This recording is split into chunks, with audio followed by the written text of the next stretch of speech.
खतरा छ। यस्तै हो हाम्रो लाइफ।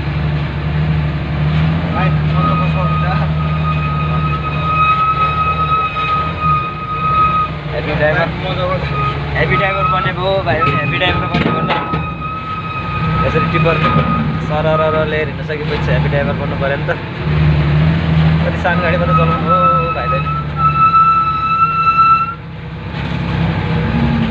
अब भ्याकुम टक्क भ्याकुम अफ गरिहाल्ने क्या।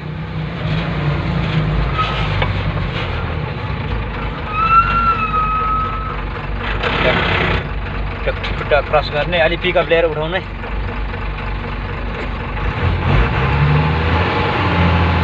बस बस उल्टाउनु हो।